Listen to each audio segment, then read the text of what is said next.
சுற்றுச்சூழல் துறை அமைச்சர் ராஜு செய்தியாளர் சந்திப்பில் சுற்றுலாத்துறை அமைச்சராக பொறுப்பேற்றிருப்பதாக கூறியது சமூக வலைதளங்களில் பேசப்படும் பொருளாக மாறியுள்ளது. ராமநாதபுரம் மாவட்டத்தில் உள்ள 4 சட்டமன்ற தொகுதியில் போட்டியிட்ட தாவிக வேட்பாளர்களில் திருவாடானை தொகுதியில் மட்டுமே தாவிக வெற்றி பெற்றது. அந்த தொகுதியின் எம்எல்ஏவான ராஜுவுக்கு தமிழக அமைச்சரவையில் சுற்றுச்சூழல் மற்றும் காலநிலை மாற்றம் துறை அமைச்சர் பதவி வழங்கப்பட்டுள்ளது. இதனிடையே ராமநாதபுரம் மாவட்ட ஆட்சியர் அலுவலகம் வளாகத்தில் அமைச்சர் ராஜு செய்தியாளர்களை சந்தித்த போது தமிழக முதலமைச்சர் விஜய் தன்னை சுற்றுலாத்துறை அமைச்சராக நியமித்ததற்கு நன்றி தெரிவித்துக் கொள்வதாக கூறினார்.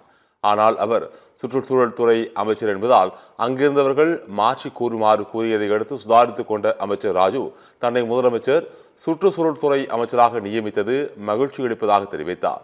இந்த வீடியோ தற்போது சமூக வலைதளங்களில் அதிகமாக பகிரப்பட்டு பேசப்படும் பொருளாக மாறியுள்ளது. எனக்கு ஒரு அமைச்சரவையில் ஒரு வாய்ப்பு கொடுத்திருக்காங்க சுற்றுலாத்துறை அமைச்சரா. அதுக்கு நான் ரொம்ப கடமைப்பட்டிருக்கேன். எனக்கு என் மீது பெரிய ஒரு நம்பிக்கை வச்சு நமது முதலமைச்சர் அவர்கள் எனக்கு இந்த பொறுப்பை கொடுத்திருக்காங்க. சுற்றுலாத்துறை பத்தி உங்களுக்கு தெரியும்.